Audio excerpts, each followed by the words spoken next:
Good evening, everyone. We will pause for a moment while folks join. We are expecting some commissioners to actually join through the participants channel and promoting them. So if you could bear with us for a moment, that'd be great.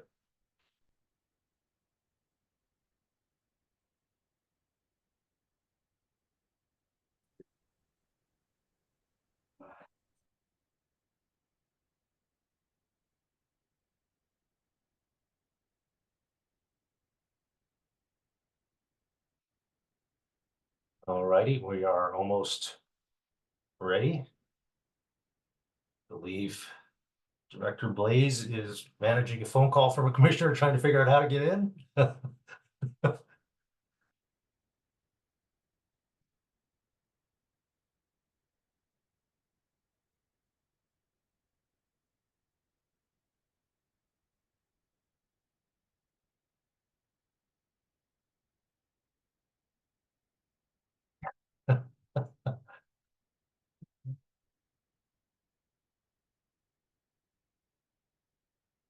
Congratulations.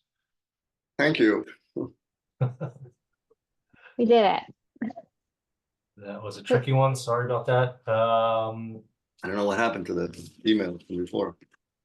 Yeah, for some well, sorry. I guess we'll start the meeting in a second, but yeah, somehow the meeting got. Let me in. Somehow the link. Before we start the meeting, if we could, if I could ask for our a volunteer to take minutes this evening, that would be appreciated. And by the way, whoever took minutes last meeting, those are excellent minutes. I mean, they always are, but those were super helpful. Yeah, yeah, Alexis, those were great.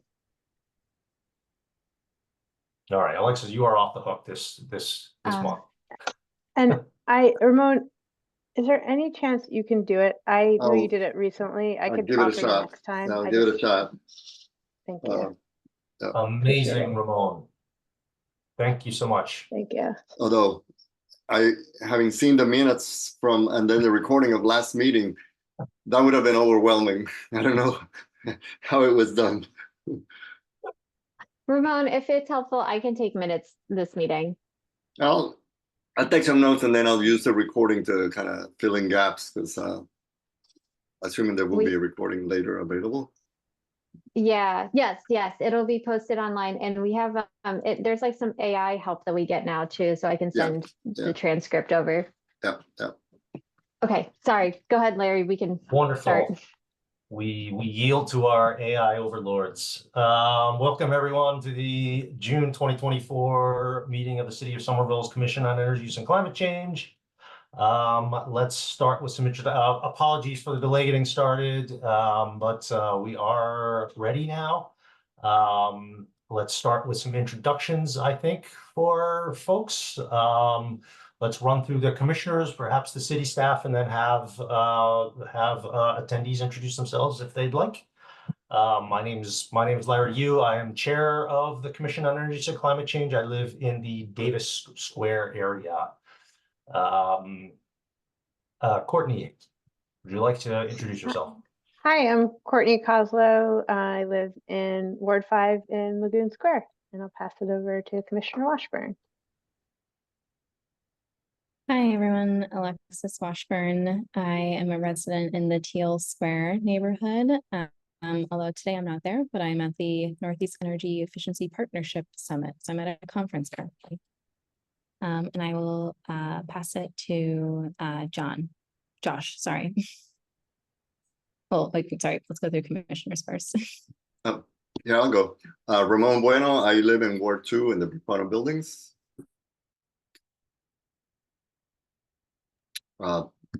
Christine? Hi, I'm Christine. I'm the Director of Sustainability and Environment for the City of Somerville, and I'm ex officio to the Commission. And I'll pass it to Emily. Hi, everyone. My name is Emily Sullivan. I'm the Climate Change Program Manager for the Office of Sustainability and Environment, and I'll pass it to Josh. Hi, everybody. It's great to meet you all or see you again. I'm Josh Eckhart Lee. I use he, him pronouns. I'm the new sustainability planner for the city, And as of today, 2 months into the job. So it's a pleasure to get to know you all.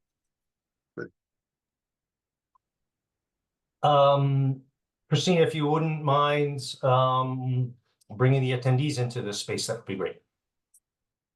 Absolutely. Ben, we'll start with you. You can introduce yourself and I guess what ward you live in Somerville, and yeah, and if there's a particular reason you attended this evening.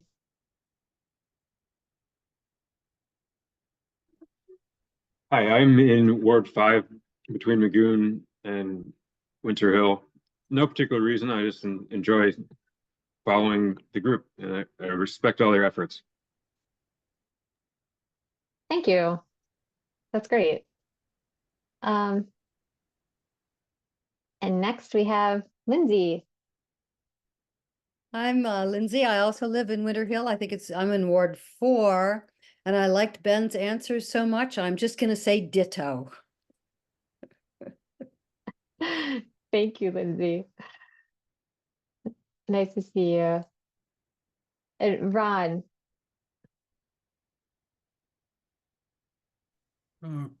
Ron Cavallo, Ward 7. I'm a frequent attendee. Yes, thank you for being here. And William.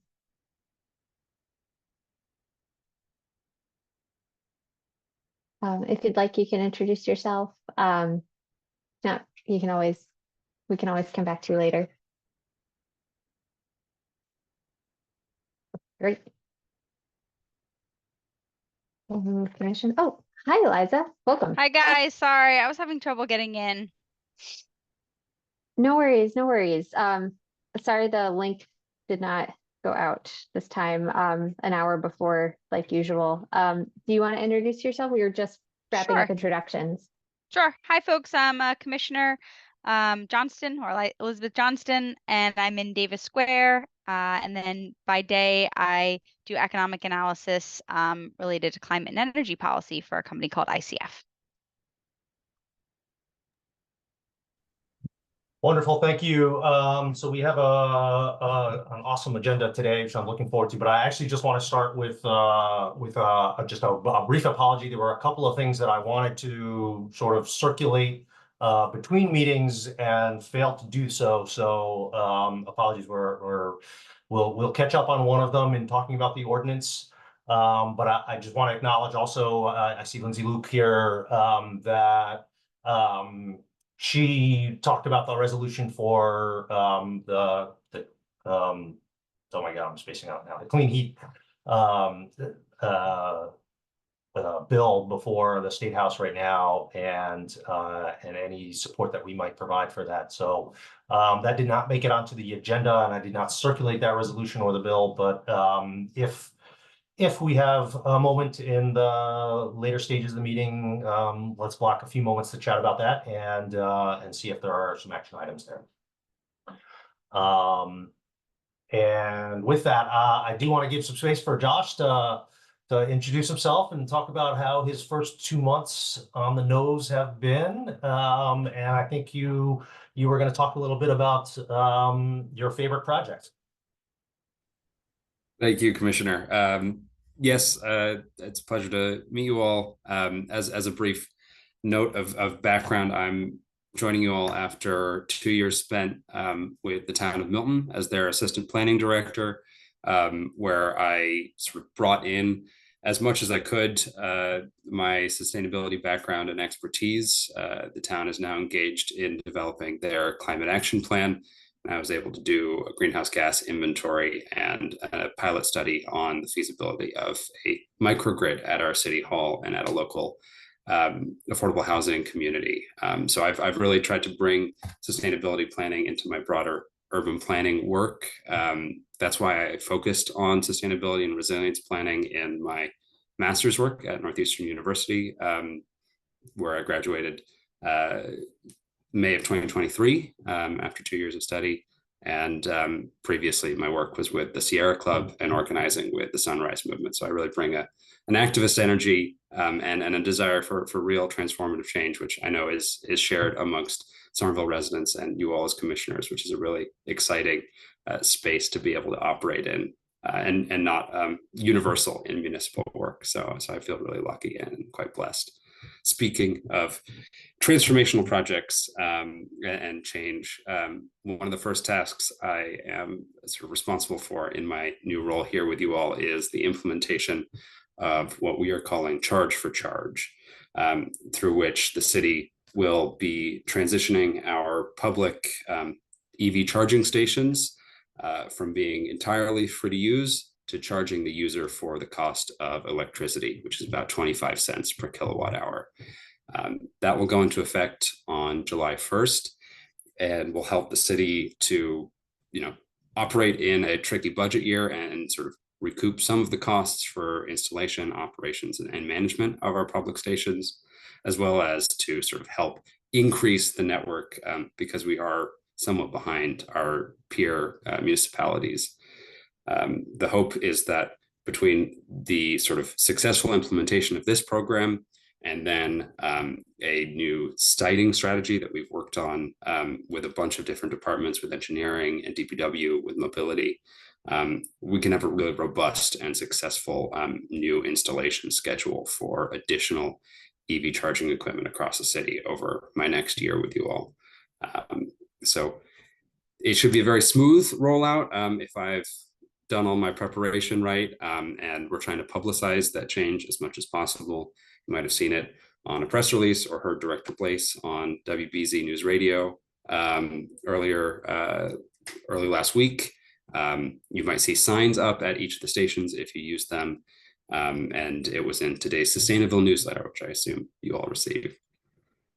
So that's rolling out on Monday, the 1st of July.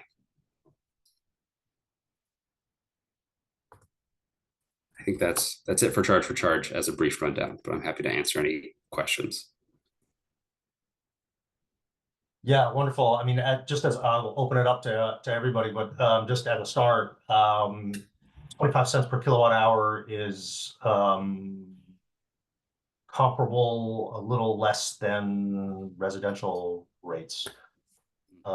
Is that right? And is that essentially what the city is paying for its power, or like how do we come up with that number? It's approximate, and it's also in line with what our surrounding municipalities charge for electricity. Some of the other cities around us also have an additional parking charge, which is also what happens at a couple of our stations where there's metered parking. But for here, we're keeping us in line with our peers, as well as generally meeting a sort of simple, straightforward number. 25 is easier than 23 or 31, which may be more appropriate given where we are in the sort of price curve that is our electricity bills. And I can thank you, Josh, and I'll just jump on here and say, just to clarify, that is much higher than the rate that is charged through our community choice aggregation program. It is more in line with the rate that the city gets charged. So municipal electricity is separated from community electricity. So there's two different procurement processes, two different rates. And the 25 cent came from an economic analysis of the cost of electricity, the cost of assurance, licensing, and maintenance and administration of the stations. Do either that commercial one for the city or the residential one have a nighttime reduced rate for charging? No, we do not have smart meters or time of use programs in Somerville at this time. Okay, and then one other question. I saw in the newsletter announcing this that it was in part, among other things, I think, to incentivize people to move on. Is there a way though that you incentivize people, like if they're not hooked up or if it's not running, does it flash and then they get a ticket? Like how do you even get people to move on? Do you want to take this one, Josh?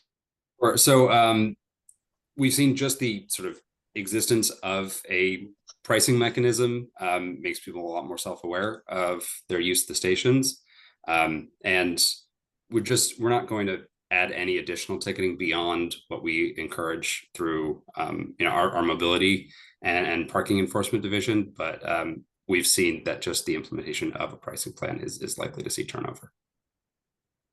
If this is successful, we have the technical ability within our ChargePoint sort of software to add some sort of overstay charge, but we're not implementing that yet. Or can you book it the way you can book?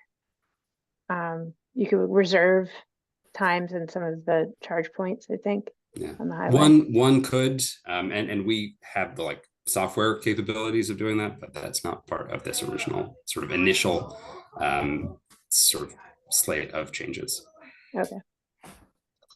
This may be a obvious, oh, sorry, go ahead. Sorry. I just want to clarify on the price level, the 25 cents per kilowatt hour price level. I mean, I believe that's comparable to residential community choice electricity if you count in the distribution charge as well, right? So the generation and the distribution, it's like 14 cents and 11 cents. So I think it's comparable, isn't it?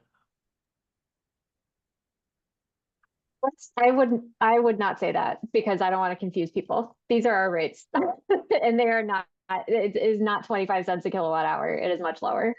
Right, but to talk those about rates are just the generating rates. So Eversource charges the distribution rate on top of the generating rate. Right.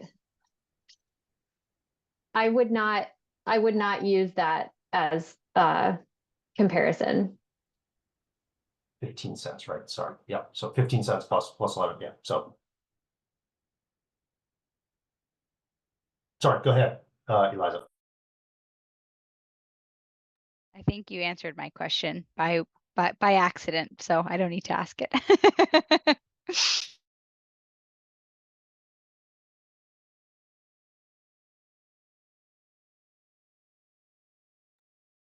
Any other questions on charge for charge, or and also if any attendees have questions on it, please raise your hand.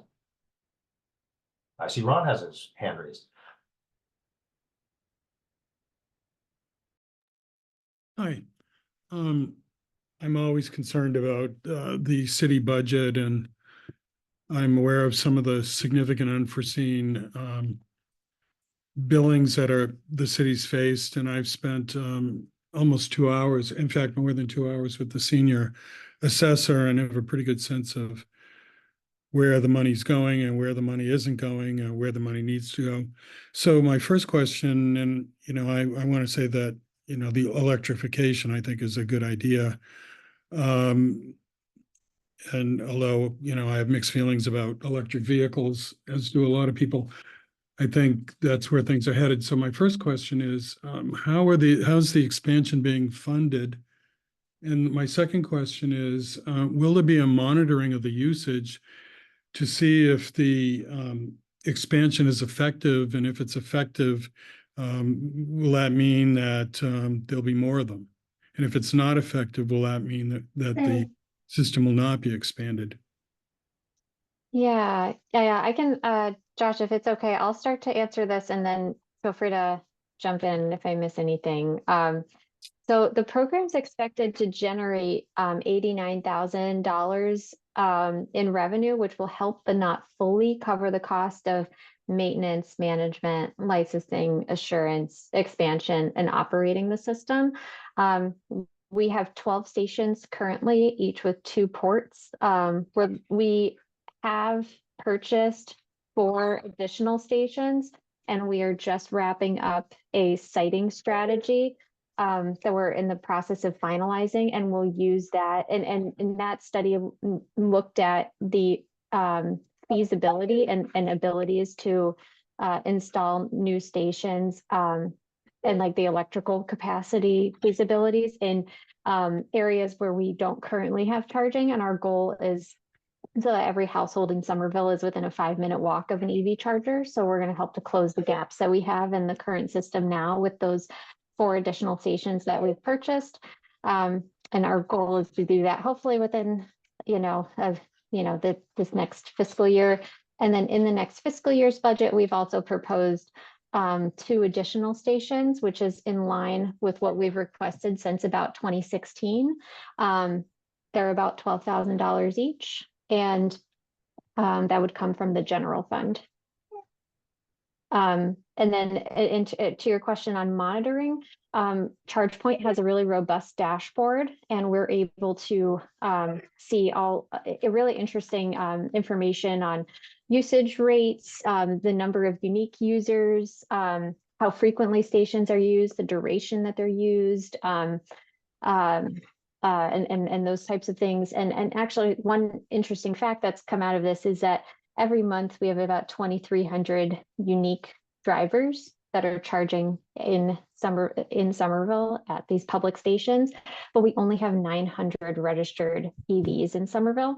So it suggests that as the holdout municipality, where all of our neighbors are charging for charge already, that folks are coming in, and this has been corroborated by Eversource as well, who sees an increase in EV charging around commute times, which means that folks are coming into Somerville and then taking public transit or walking potentially like to their jobs from outside of the city.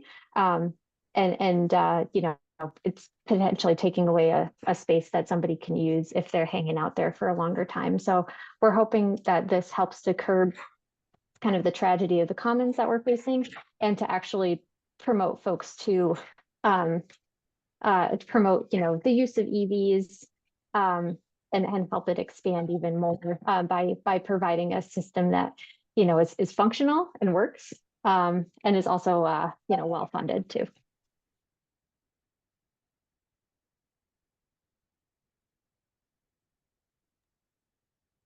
Super. Any other questions? Yeah, I had a question.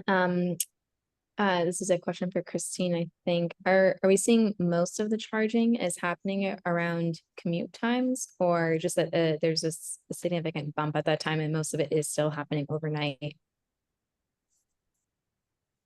I'd have to go back and look at my notes from Eversource. I just know that when we were talking with them about what kind of trends we can expect to see in the short term and the long term for electric vehicles and various other distributed energy resource products, this was one of the takeaways that they noticed when they looked at our charging data for EVs. Okay, that's interesting, because I do wonder what impact that has on our peak load. And granted, we don't have time of use rates here, but if there are other incentives we can provide, whether they're behavioral or something like that, to encourage people to obviously not charge at peak, you know, electricity use times, that might be something we want to consider until we have time of use rates.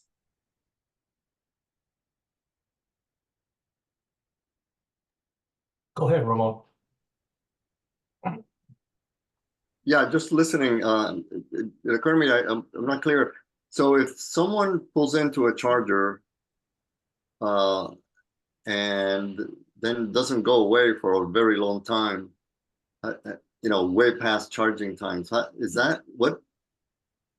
there anything that's monitored about that, or is that person contacted, or if somebody just forgets that they did it and the whole evening is occupied, nobody else can use it, or how does that work?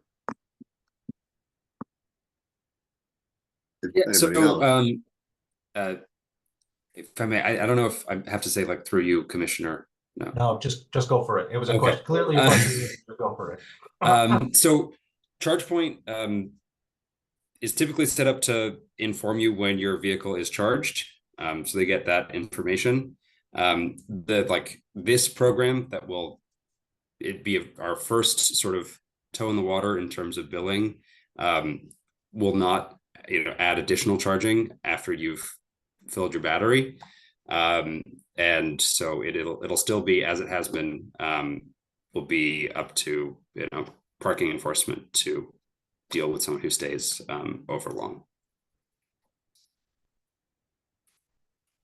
But where we are now in terms of what ChargePoint's capacity is for sort of variated different billing mechanisms, where we weren't when we originally proposed this policy, is we have a lot more sort of granular control. So if this program is rolled out successfully, there's enough technical ability to start charging additional fees after 4 hours, or if a car has sort of overcharged by X amount of time, we can also limit charging so it doesn't sort of continually bill overnight, if that's a concern. So there's a lot more granularity in the system now than there was 12 months ago.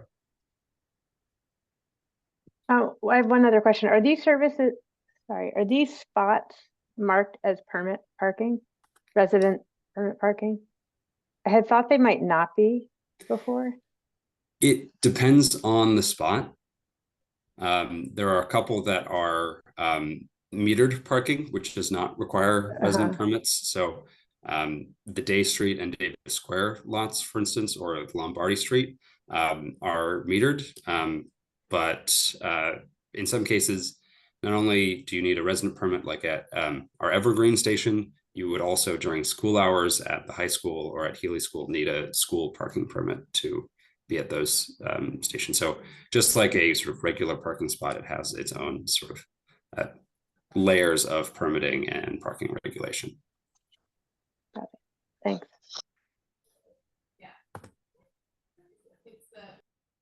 All righty. Larry, could I respond to Alexis's question really quick? Sure. So, and this was based on some data that Eversource had purchased from Google, and like an extrapolation exercise that was like very like kind of back of the napkin math when I asked the question, like, what does this look like? What does this transition look like? So what they were able to tell us is that we have a large commute in the morning. We all know that. There's a large number of EVs arriving in Somerville. Weekdays is higher. The reason is inbound commute traffic travel longer, so it takes longer to recharge, which creates much more of a burden. So there's a high peak in the morning, where in the evening, own residents are returning home and they have shorter commutes. So it's not but double the number of vehicles, but it's still not creating that same peak that we see in the morning from commuters coming into the city that are charging. They sort of like assume some randomized behavior. So one example of that is that residents aren't typically charging during the week, but they're charging on the weekend. So I think what we're hoping with charge for charge is just to, as Josh said, we want to start small, start with a rate that gets people to think about, the stations, not as like a free sort of thing that everybody can use and kind of treat however they want without any consequences, but assign a fee to it, see what happens with that. And if we don't get the results that we want, then there's other levers that we can pull and test out and see what works. But we just want to start here, and we can go from there.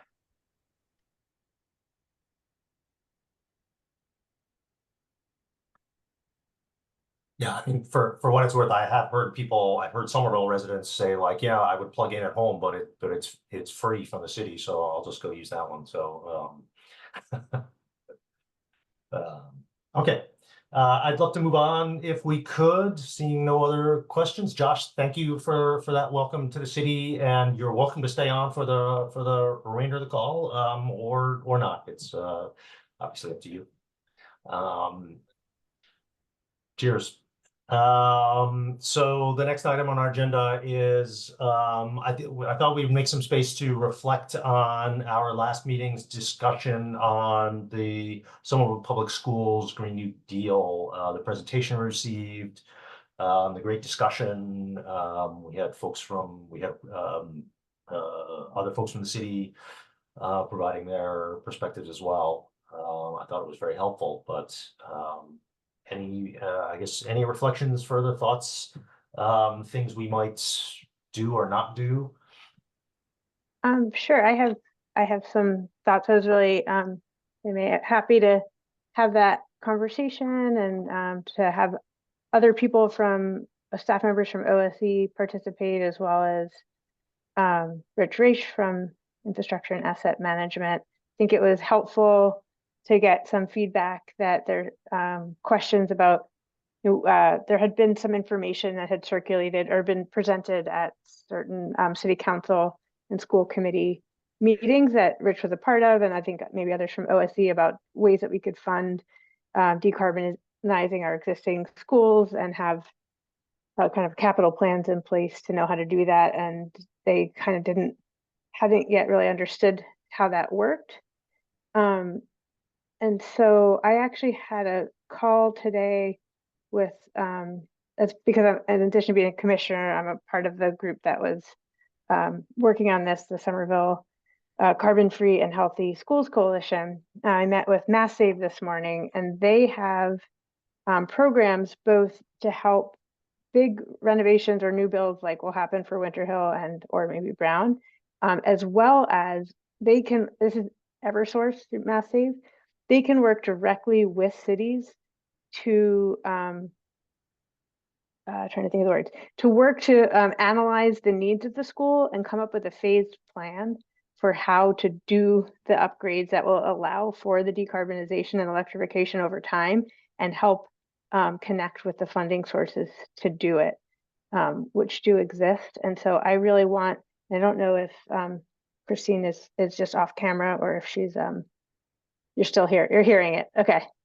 I think this may be to you and Emily and others. I think it would be really helpful if we could somehow coordinate a call, a virtual meeting during work hours is fine, to help make this connection between, I think it's OSC, infrastructure and asset management, capital projects, whoever the grant manager. I learned that was a position I didn't realize, when we had that call, I learned that. Whoever it is that could really get together to understand that this is possible. I'm reading all the time about other towns that are doing it. Arlington's doing it, Lexington's doing it. Like, people are making this happen. There's huge, Loudoun County in Virginia is like an enormous plan for all of their schools, and one by one have been making this happen. So there are ways that it could be done. And I think there is some, I'm hearing the words being said that, like, yes, we need to think now about envelope. Yes, we need to do this, but there's not actual steps. Holding that aside, I'll say one more thing and then I'll stop. Both the city council and the school committee, I believe since our last meeting, has passed a resolution on this exact topic to state their support and desire to do what I'm describing here, to really understand our school buildings, and it should be all of our buildings, but because this also creates healthier indoor air quality and impacts all of our students and educators, there's a kind of focus specifically on schools, and they're such a large part of the city's capital. So I think I'm glad it happened. There's a lot to be done, and I'd like some help. So that's what I would say for my reflections. Yeah, thank you so much. Yeah, I appreciate your work on this. And I know that this was something that we had talked about like a long time ago when you first joined the commission. So I'm glad that it's a topic now. I think maybe we could talk offline more about it too. Sure. I have some thoughts on, sort of like your role, I think, with like kind of advocating for this, and then like the commission and kind of like making sure we're kind of following like the protocol there. But sure, yeah. But generally speaking, happy to help gather the right folks on the city side that can work on this. I think I know we're sort of talking sort of generally, but is when you say, how to get this done, do you mean like decarbonizing the schools themselves? This is getting a plan in place to understand what the short-term and long-term needs are of our school buildings. So this should really happen for all municipal buildings. It's ad hoc right now, such that it could lead towards a plan for phased decarbonization and electrification instead of emergency responses to equipment failures, which then could likely preclude any decarbonization if it's not done comprehensively with like building envelope tightening and minimizing the load so you can put a smaller electrical system. Yeah, and I know I think Eric was here last time. I think I read in the notes that he mentioned that we just got a technical assistance grant to do like a decarbonization plan for all municipal and school buildings. So I think that'll be a good start to this. And I know, you know, and I can't speak to this from infrastructure and asset management side, but they did split up buildings and you know, municipal buildings and school buildings when they did their master plan.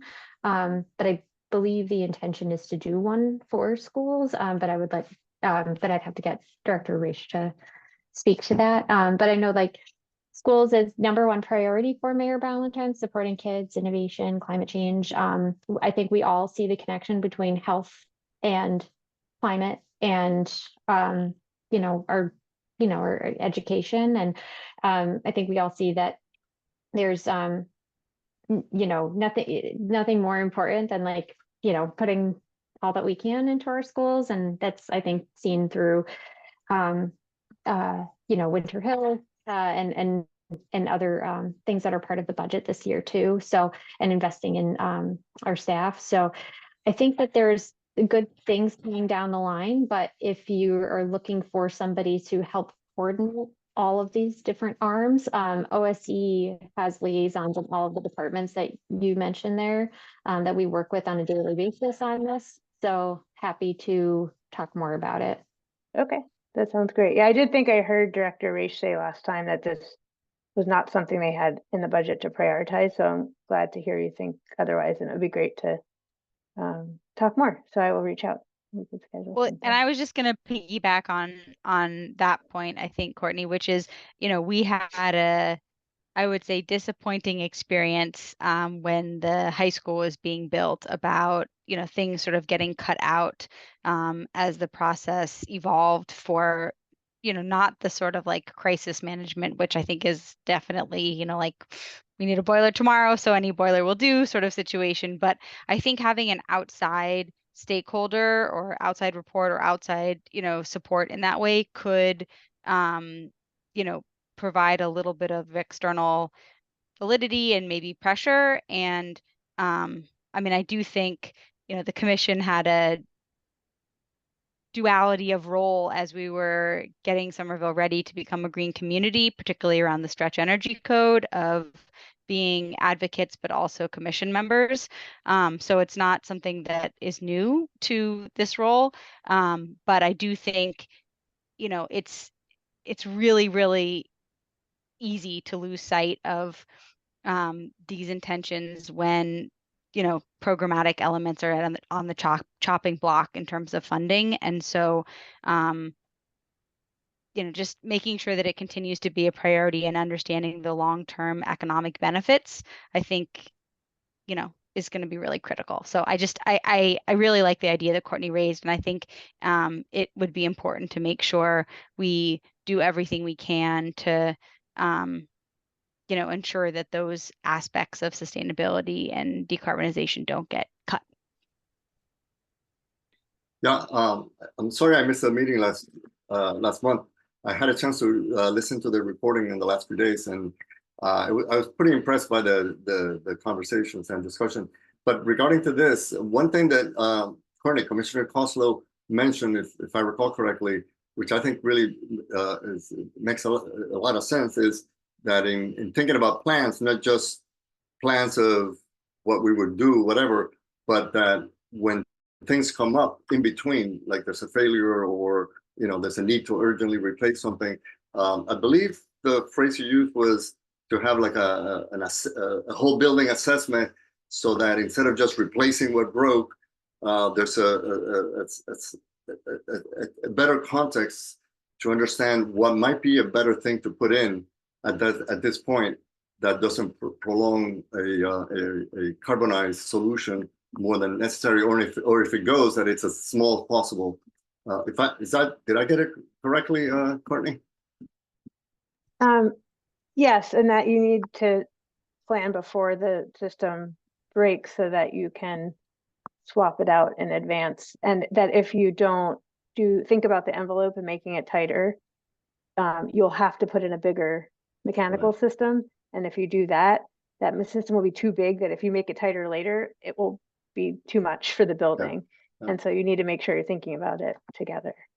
Yeah, so I think that's really important that that consideration be part of the plan, not just at some point we want to have this in place and all that, but that in fact there's a plan for reacting in between so that we don't make investments in things that are just going to make things worse or not improve or take advantage of opportunities for higher efficiency and lower costs. So, like, great discussion.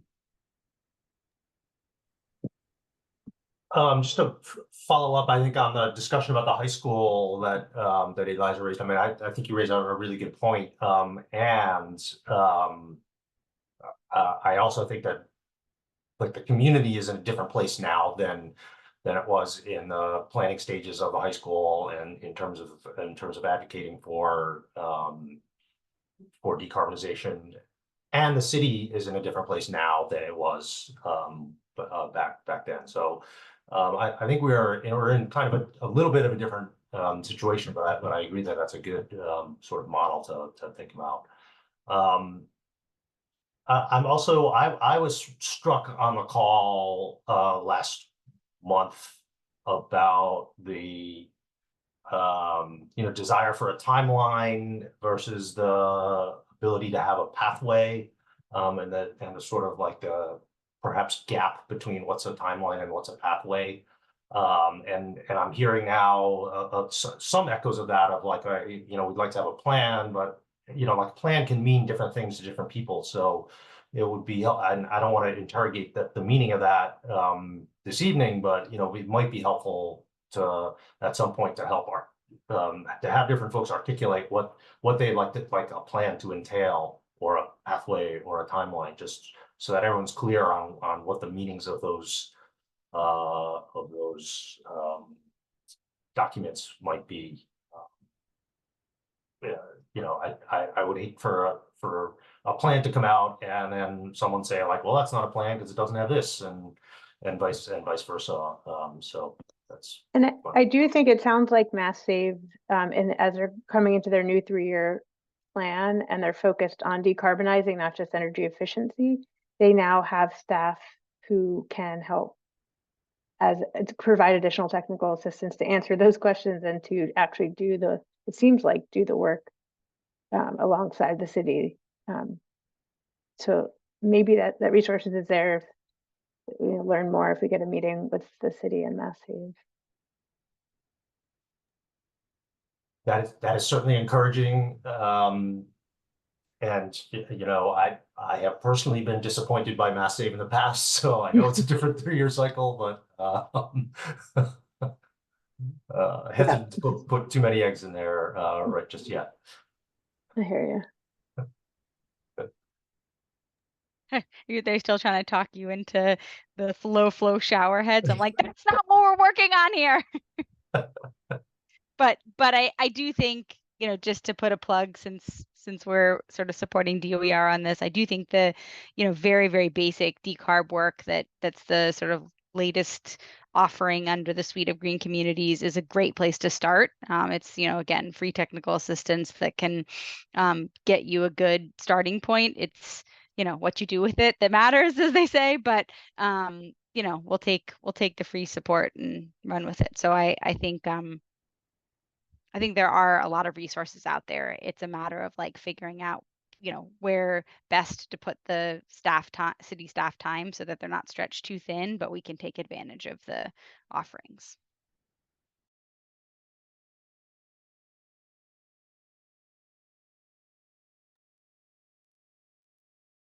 Any other reflections on the schools, on decarbonizing the schools? And again, I'll open it back up to attendees if they would like to raise their hand, as well as just open it up to thoughts on, again, how might we think about our official role in this. The suggestion last month was like, well, let's keep this as a standing item on our agenda, which we can certainly do. Are there other thoughts? And maybe that's enough.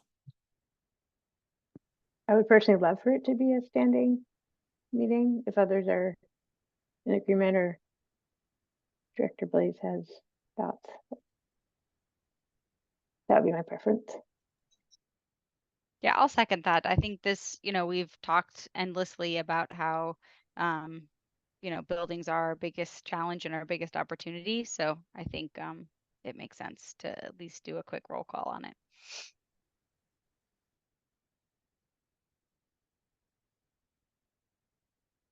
Sounds good.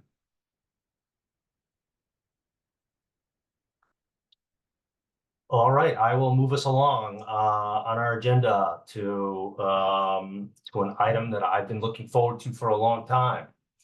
The revamped ordinance that created us.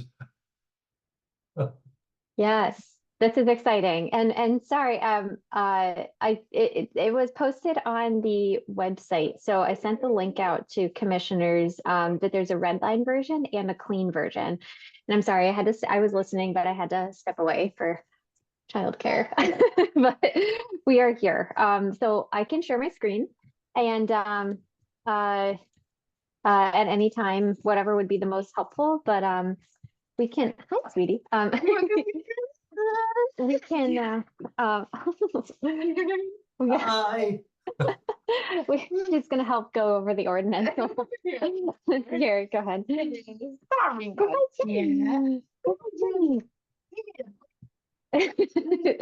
Just quick. No worries at all. So we have the ordinance here, red line version, and then it's super rough form too. I should say to everybody here tonight, whereas we know we're going to make a bunch of changes to this. We just wanted to have everybody, give everybody something to kind of reference and kind of go off of and kind of guide the conversation. But I think there's a couple key questions that we were curious about from commissioners in particular. One was about the composition of the commission. Another was on the function of the commission. And then finally, another question that had come up was quorum, actually. We can determine in the ordinance what quorum is. So that's something there too. Oh, sorry. And Emily, I'm just realizing she put it in the chat. Actually, the next thing on the agenda, Larry, is going over the climate forward pieces of the budget. Apologies. We I can, know, we can, and Emily's here. we can do this first. No, because I feel like the ordinance always get, I'm happy to stay until the end and talk about it then. Whatever the commission prefers, I do not mind either way. I'm interested in both topics, so it's. Okay. Well, thank you for granting us that grace, Emily. We promise to reserve time. Let's make sure that we. I think what we can do is sort of tee up the topics a little bit, maybe have a little bit of conversation, but then ask for further commentary offline. It's probably the most efficient way to do it. I would hate to sort of litigate language as a group.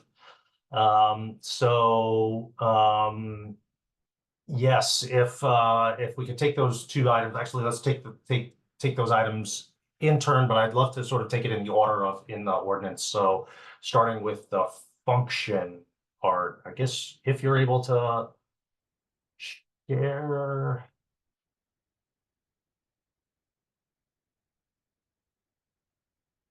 Perfect, and maybe just highlight that establishment function, those paragraphs, so we can all see what we're.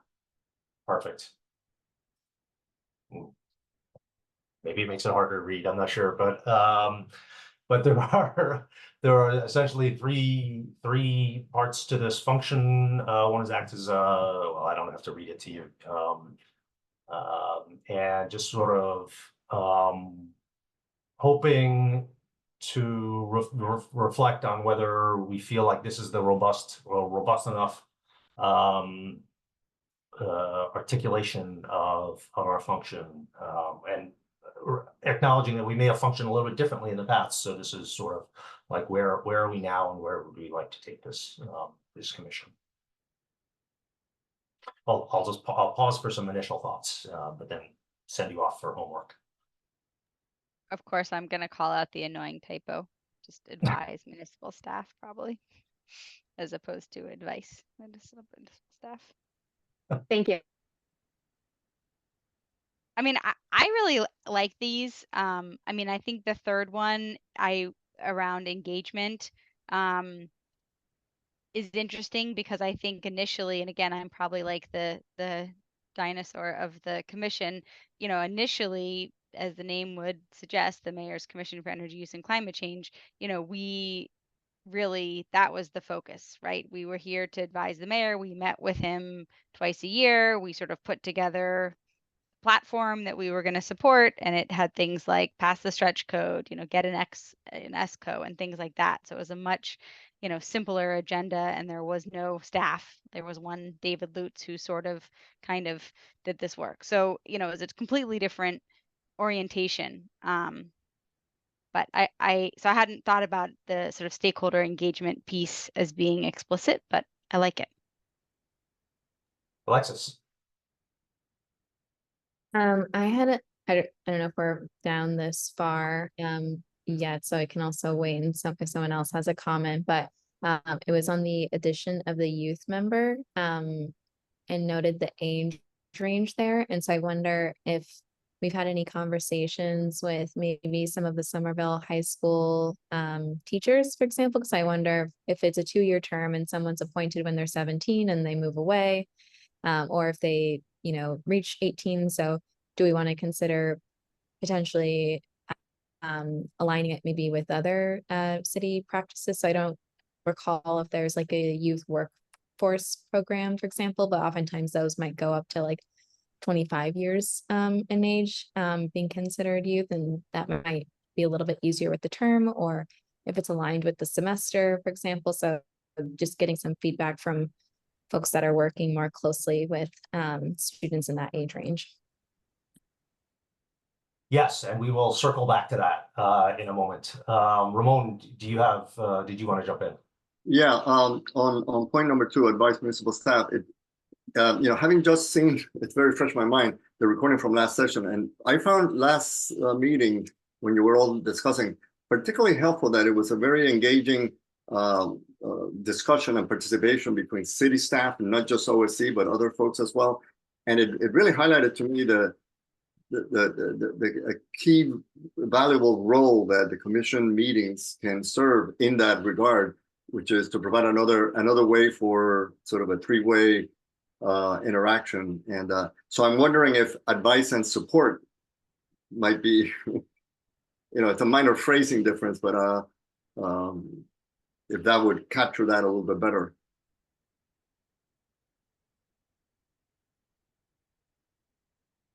Yes, thank you. Hopefully the city staff will accept our support. Yeah, I don't see why not. That seems like a good idea to me. I know I've already said something, but just because I realized I forgot, the act as an advisory and advocacy group, that word advocacy just stuck out. Not that I have a problem with it, but maybe as a point of conversation.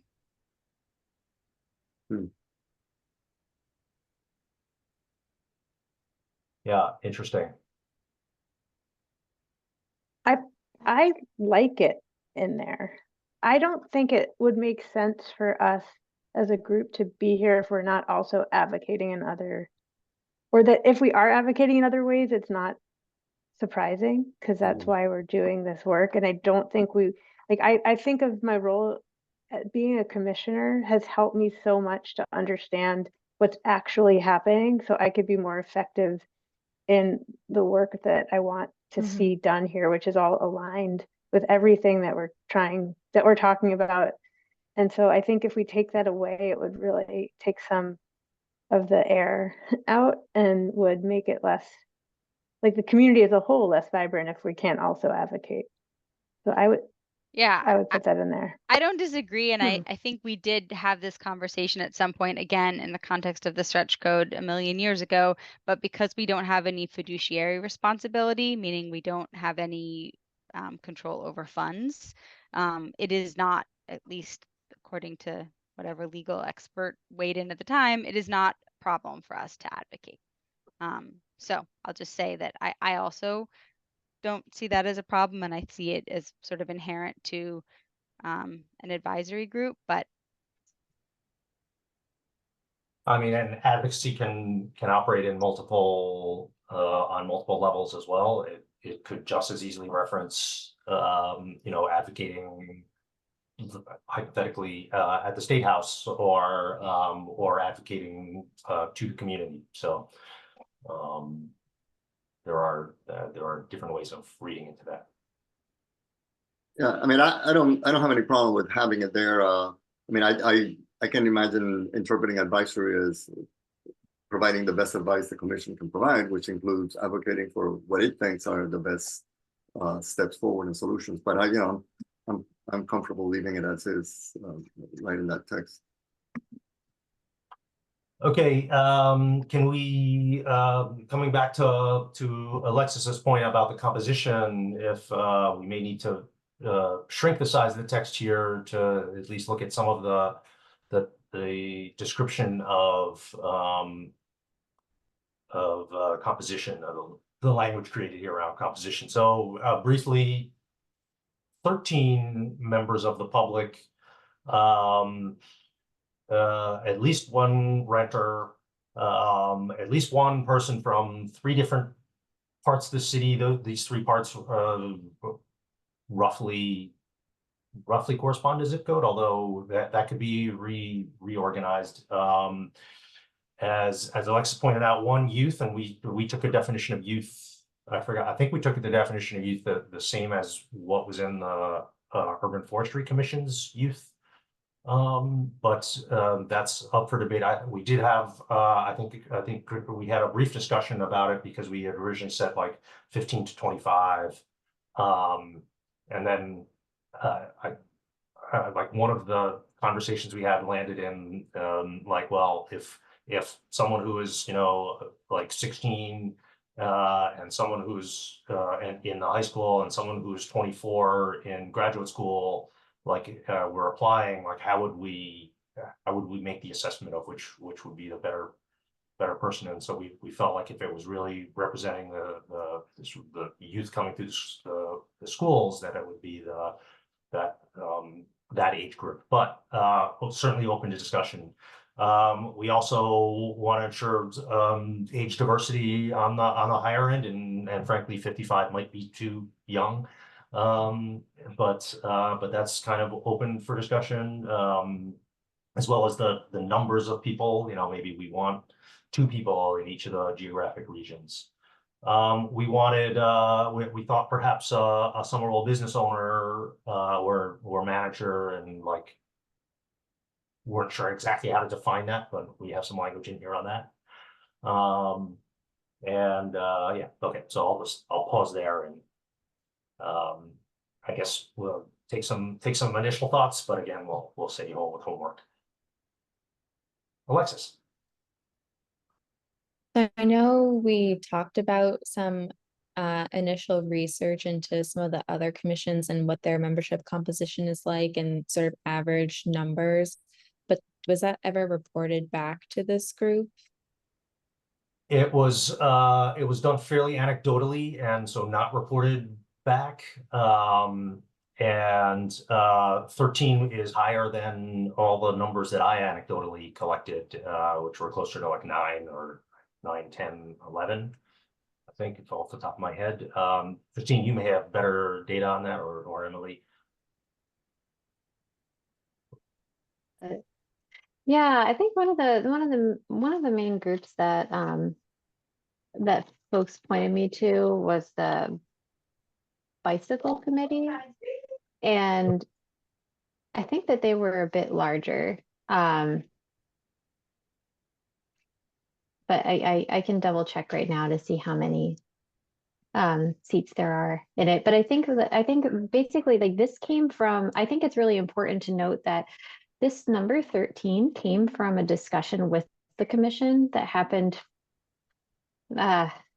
I think maybe a year ago at this point. I can't quite remember when it happened, but I know I sent around the I think I sent around the PDF for it that had everybody's thoughts on it, but we did sort of like a reimagining of the ordinance, and we took all of the different components of it and then did one of those like Miro, like sticky exercises, and folks would write down, you know, who they would want to see on the commission and what they would want to change about it for this section in particular. And one of the things that really stuck out to me was the renter representation, business representation, landlord representation, somebody from every single zip code, somebody from the youth. So as you start to seniors, so as you start to rack that up, you really can't get below 10. And especially like when we start to think about like all of the topics that we're covering, and that was a theme of that meeting too. And I can go back and pinpoint which meeting that was and make sure the recording is posted for folks. But I remember we talked about like kind of the diversity of subjects that we cover. And in the current ordinance, it doesn't even mention resiliency. It really only talks about buildings and transportation and municipal buildings in particular. But it doesn't talk about all of the things that this ordinance encompasses. So I think it's important to note too that we want to make sure that we have enough people, that we're having like a robust conversation, and we have enough, but we don't want it to be so big that, you know, it's like voices get drowned out, or we don't have enough time to go through everything. So I think that's where like the 13 came from. And obviously this can change too. I would note too that one that was added after that conversation as it was something that we were thinking about doing, and then it turned out that it was happening as a requirement of the Climate Leaders Program, but which is sort of like the Green Communities 2.0 for specialized code communities. And it requires somebody from Somerville Public Schools Administration to be on the Climate Action Commission. So we connected with Superintendent Carbona, and he, offered to appoint somebody to the commission. So if approved by the City Council, that person at this point would be Jason Behrens, who joined us last time. So that's also reflected in here as number 9. If I'm looking correctly though, when it says at least one member, you know, when you add all those categories and then it says 7 members, subject matters expert, I think I'm counting like 16, not 13. Yeah, so I mean, one individual can represent more than one of these categories, right? So like I reside in Ward 6 and I am over 55. So, you know, like technically it fulfills 2 of those items. Okay. Yeah, we put E, all members shall meet at least one of the criteria listed above. So basically that means that we can't just like, you know, check the box and then appoint whoever we want in the rest of the roles, but everybody needs to at least meet one of these criteria. And again, like every single word in here is like up for debate, subject to change, all of that. So, you know, if there's something that is really sticking out to folks, you know, like, you know, 7 members or, you know, at least one criteria, like all of those little points too, we can talk through those. But, you know, like Larry said, if you know, we want to, if there's like, if you want to go through and, you know, provide your edits to us afterwards, that would be super helpful. Yeah, I think one other thing that I would just note is I'm in favor of increasing it. 13 does seem like a lot, but then I don't have a good recommendation for where to cut. Because I just want to recognize that there's only 10 of us here this evening, so we don't even meet the full commission and we have members of the public here. So that's one challenge to note. But maybe Christine and Larry, you can provide some context on the work that you all did when you were filling the open positions last year and how much interest maybe was expressed for the open positions. Because if you got 100 applications, then I don't think we'd have any problem filling those seats. But if there are much fewer, then that might also be something to take into consideration.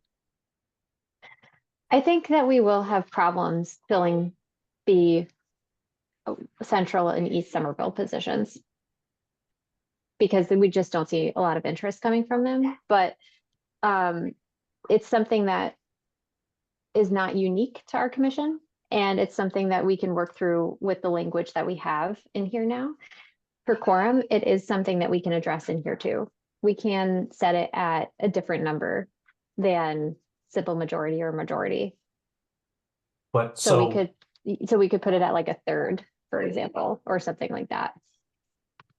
yeah, for quorum purposes, we could adjust that, but I just, when we were filling our previous two positions, we had a wealth of candidates when we interviewed, and, you know, probably would have liked to have added 3 or 4 of those each round. So I do feel like we, like the overall interest, I don't think we would have much trouble filling 13 slots. If we said like 2 people from every ward, okay, we might have some difficulty then.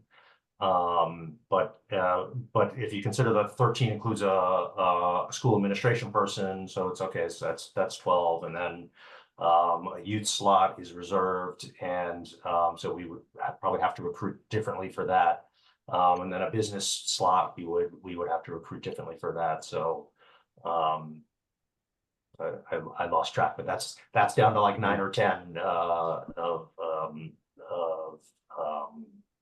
kind of like the general public, if you will. Yeah, that's a good point. Yeah, we're like, there's so many wonderful and like intelligent and really enthusiastic folks that are really interested in joining the commission. And I think that was like part of mine and Larry's motivation for really pushing this ordinance revamp is, you know, how can we get more voices in the room to like lend themselves to the cause and to do things, you know, the way that, you know, to have more representation on the commission, and to just get more voices in the room on more subjects. So that's like basically the goal of this. But yeah, like and like I said, it's not perfect in any means. There's going to be lots of changes to this. So please, like these are really good, you know, things to think about. So thank you for breaking them up. Just So had 2 comments. Oh, you don't. Okay, that's fine. I'm good. Can we do it quickly? Just because I want to make sure. I'm good. Let's Okay. move. Okay, so we'll again send these around after the meeting, and I don't personally. I think you tell me if you think the red line version would be helpful, or just if you'd like to see the red line version. Perfect. Okay, we will send both versions around, and we will yeah, just start some dialogue online, or not dialogue, I guess. We just send some comments back. We'll also probably try to send some reminders as well. The third item that Christine had noted is in defining quorum. So if you have thoughts on that as well, that would be helpful. You know, it's often like 50% or 50% plus 1 or something like that. But you know, I think we have some leeway. I forget it. I don't see it here. I forget where I saw some proposed sort of sample quorum numbers based on what was being discussed. I forget where I saw that. And some of them were obvious, like if it's 13-7, it's a nice, you know, it's like half plus 1 kind of thing was one of the things mentioned. But then there were some other examples given, and I couldn't make sense of how they fit into the numbers. But I don't see that being in this text, so it'd be good to make it really clear. Yes, hopefully we'll come up with something very clear, so that we're not all confused about it at the start of every meeting. Like, can we have this meeting or not? I also I didn't leave a ton of time for attendees, but certainly want to make sure that if you have questions or comments on this as well, very much open to them. I'm gonna hand over to Emily, but do raise your hand and we will come back to you and bring the topic back up by the end of the meeting if that's helpful. But Emily, take it away on Somerville Climate Forward and the budget, and Christine, at your convenience, you can stop your screen share. Great, thank you so much, Larry.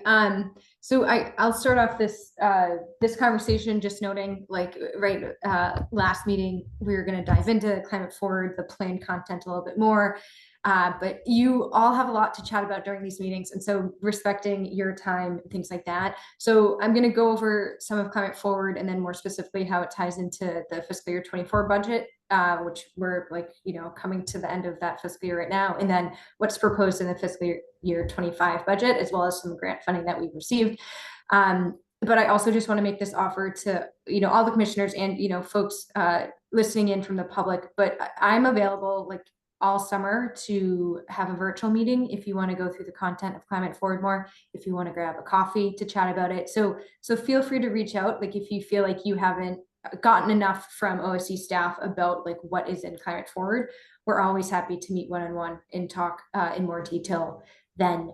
But so to get into the fiscal year 24 budget, fiscal year 25 proposed budget, and then Climate Forward, I'm just going to link a few things in the chat. So I'm going to link to the budget books that are online, so that if folks want to check those out, you can. You'll see fiscal year 24 is that first link. And so I'm just going to kind of go through what in fiscal year 24 has been related to Climate Forward. And so if you were to scroll down to about, like, let's call it like 4/5 down the page, you'll see professional technical services. And so that's, I'm just going to go through that, which will kind of illustrate what in the budget is related to Climate Forward. And so you'll notice the first line item in the largest line item was for the Climate Forward update process. So hiring the consultants to do that, right? So Climate Forward, the update process started in fiscal year 23. We completed it in fiscal year 24. And so most of the professional technical services budget was aligned with that. And then you'll notice revamped pilot school kitchen organic waste disposal program. So we did not accomplish that in fiscal year 24. Instead, we actually focused on formalizing relationships, working relationships with the Somerville Public Schools. And so it's been great, right? We had Jason Behrens at the last meeting, and so I meet regularly with him and other folks in the school. So we didn't feel like we were at a point which we could successfully launch a pilot program, and so we're working our way towards that now, and you'll see that reflected in the proposed fiscal year 25 budget. And then the third line item has to do with EV electric vehicle program support. That's the siting strategy report that both Josh and Christine mentioned at the beginning of this meeting. So that's the report that looked at the feasibility of expanding the EV charging network, the public charging network across Somerville. So we focused on feasibility and siting in fiscal year 24. And then, like Christine and Josh said, in fiscal year 25, right, we have funding to buy stations and actually install and expand the station, especially with the Charge for Charge program. And so you'll see other things, right? There's geothermal feasibility funding, which we received a heat grant for network geothermal, kind of like as a match that could expand that effort. And so that's a project that's underway now. And you'll see things like the zero waste plan. So we developed the zero waste plan. If you recall, we launched that in October, which is coordinated with the Climate Forward plan. And then you'll see some other things related to EV management, like our assurance plan, our licensing, solar asset management, which Eric Larson, our energy manager, works on, the municipal EV plan, and then interpretation services. You will also note that right, this year we did the Climate Ambassadors program, which we've done. This was our 5th cohort, which was great. And then there's a line item for an on-call electrical engineer as it relates to permitting and installation of our EV charging stations. So you're like, wow, Emily, that was a lot. What does that mean for Climate Forward? So what that means is that we set ourselves up really to, like, position ourselves to do more action in fiscal year 25. And so if you look at the proposed budget, and again, I just want to note that this is a proposed budget. City Council will approve budgets a week from today. So on June 18th, there's the final budget hearing. But huge kudos to Christine, who I think really knocked OSC's budget proposal out of the park last week. Like, it was a lot of positivity from city council. So I think things look promising for fiscal year 25. So things that we're prioritizing in fiscal year 25, looking at opportunities to incorporate sustainability and resiliency standards into zoning. And so if you were to look at Somerville's 10 implementation blueprints and Climate Forward, right? So these are the 10 priority actions starting on page 57 of Climate Forward that are like high impact actions the city should prioritize.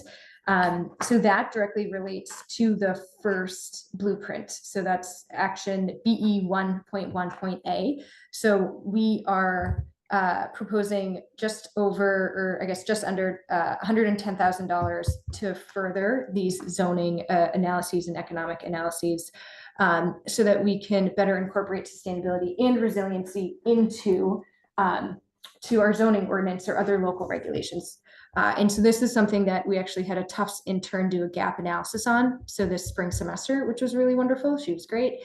And we also received an MAPC technical assistance planning grant, which is technical assistance. So it's not like a cash grant, but so we also received that for fiscal year 25. So we're well positioned. Josh, who you met today, and then Elise, who you know, will be busy in fiscal year 25 focusing on zoning.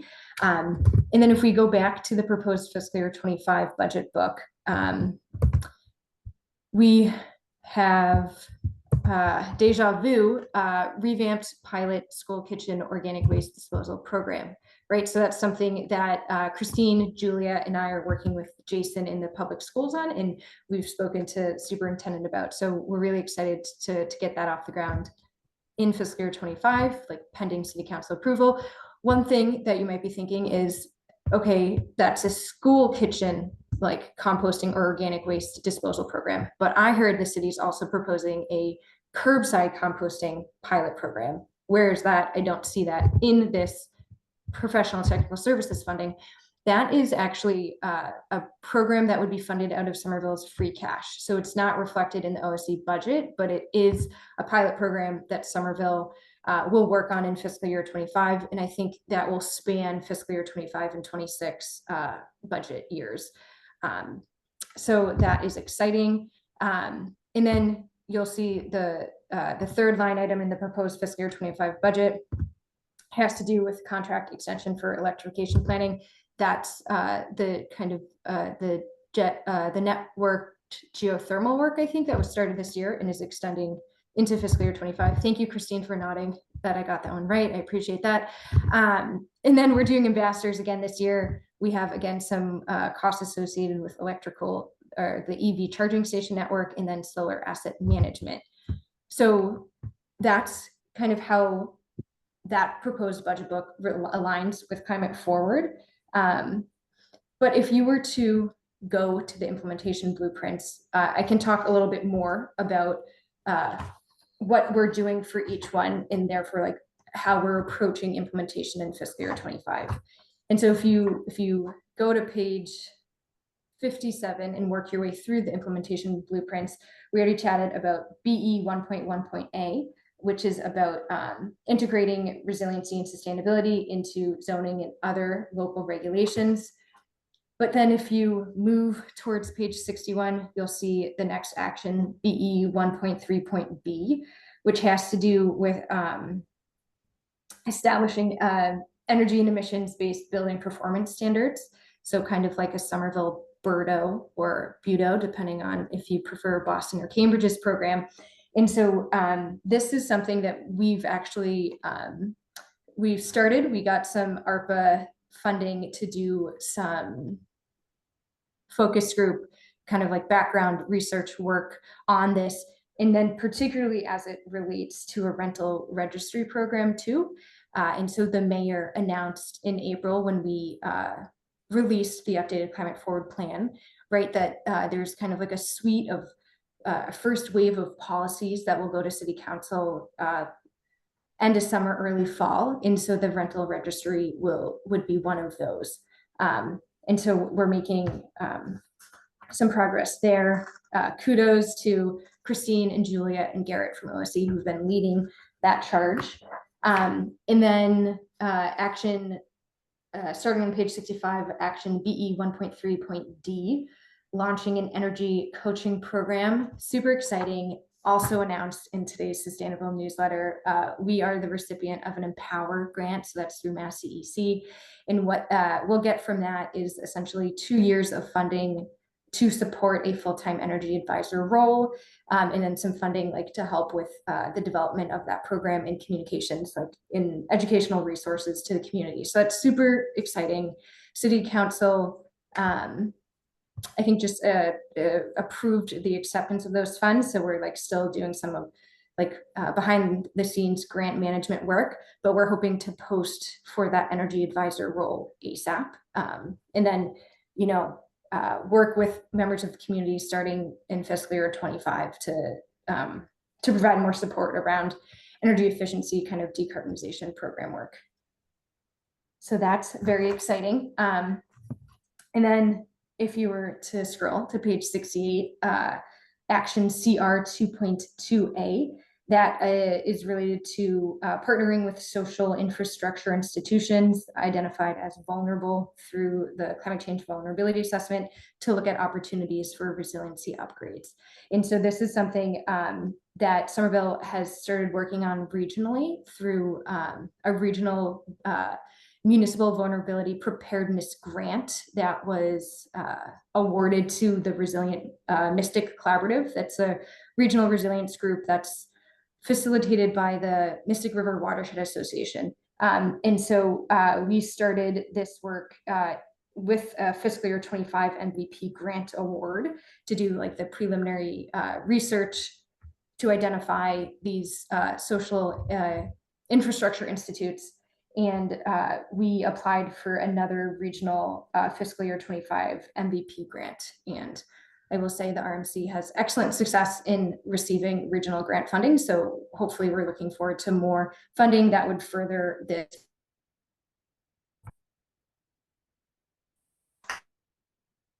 Page 71, we have action NRW 1.1.E, which is to develop an urban surface transformation strategy for public property to modify pavement and hardscape to manage urban heat island impacts, etc.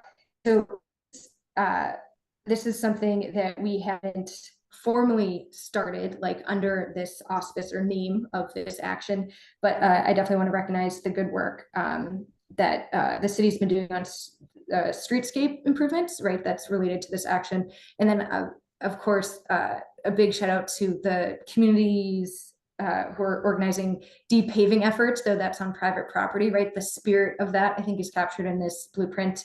But so this is an opportunity for us to do, I think, more with in fiscal year 25. And then the next action on page 75, NRW 2.1.B has to do with city purchasing policies requiring vendors to offer low carbon alternatives. So that is kind of like a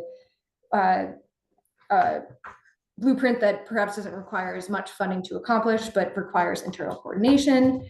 Another blueprint item is expanding the shared streets program. So coordinating with mobility to do that.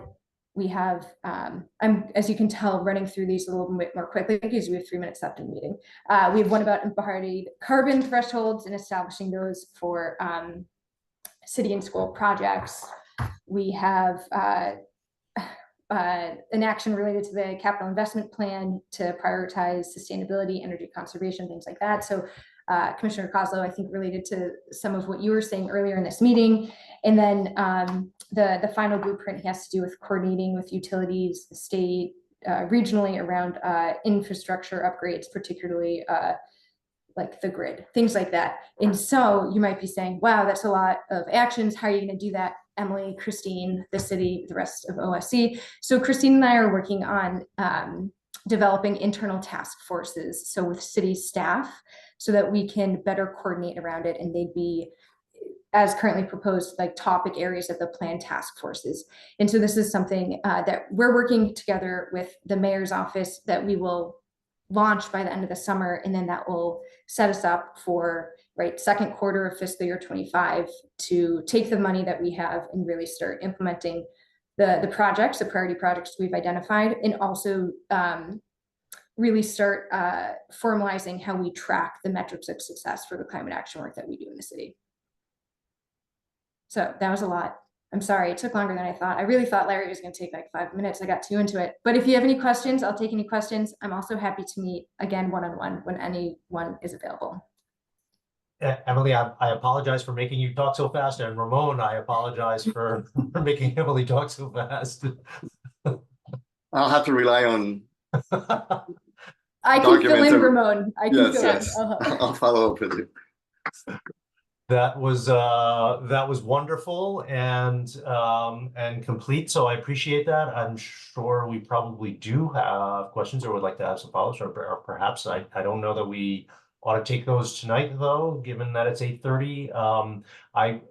If we could just take one moment to pause to see if attendees have questions, at least allow them this space to ask those questions.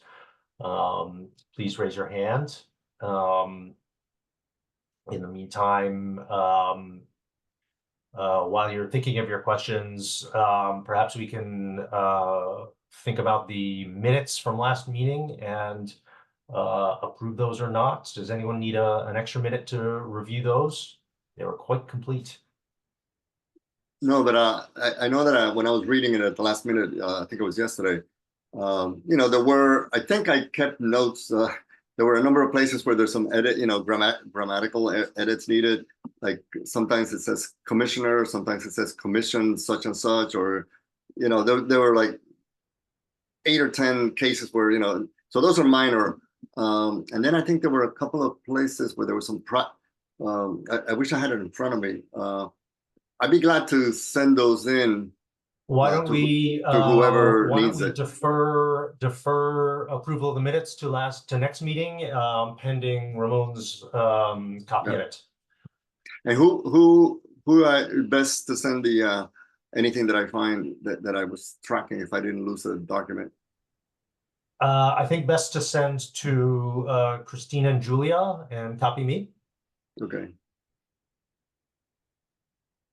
I see no questions from attendees. Just a quick question for the other commissioners. How would you like to follow up with Emily? Would you like to ask her to attend another meeting so we can follow up with questions, or would you like to meet with her? I mean, obviously that's on your own. But would you like to invite her back to another meeting to follow up on a few of these points?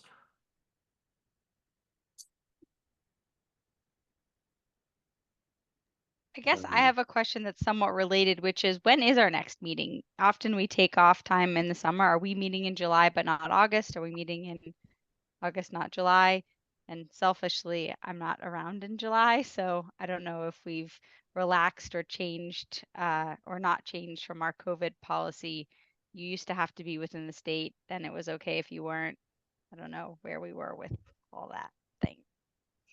Yes, I do recall. At least we took August off, but I thought we kept before the pandemic. I thought we kept our July meetings. In any case, I'm happy to I'm happy to continue holding meetings over the summer. I selfishly do not have a vacation in the summer, and except for next week and then September. So, but open to thoughts if others are unplugging for time.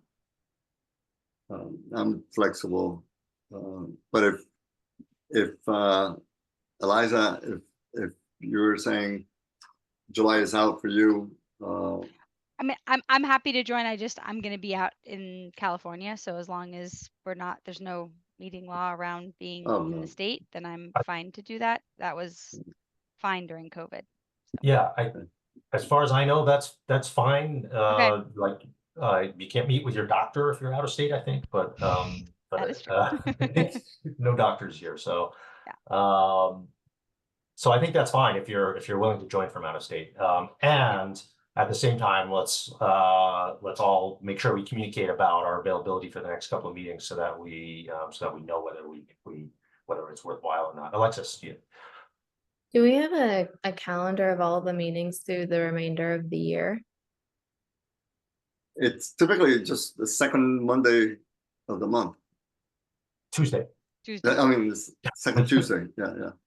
That's a rule, unless it's made a particular decision to skip that or modify it for a particular month, but by default, Right. that's how I fill my calendar. Right. Yeah. That's how that's why I've been managing it on my end. Would it be helpful to have a group invite go out? The group invite won't have the link in it, but we could do that as a whole if that's helpful. That would be helpful for me. I know it was maybe not the last meeting, but the meeting before we changed the dates. That's true. And so I still had like the old calendar invite. So I think I showed up, but obviously no one else was here. Oops. Okay. So I guess Noted. I was gonna say, given that we are sounding like we are gonna meet in July, I'd be happy to punt the Somerville Climate Forward conversation to that. I do think it's really important that we understand what's in there and, implement it in the context of our work. So I'd personally love more time to dig into it. If I could make one request for that, like, yes, happy to join. Right, 77 actions are a lot to get through. If you have questions about specific topic areas, like that would just help me tailor like a presentation or a conversation like better to what the commission wants to hear about. So if between now and the next meeting you think about, oh, I would really love to dive more deeply into these, like that would just be helpful for me to know.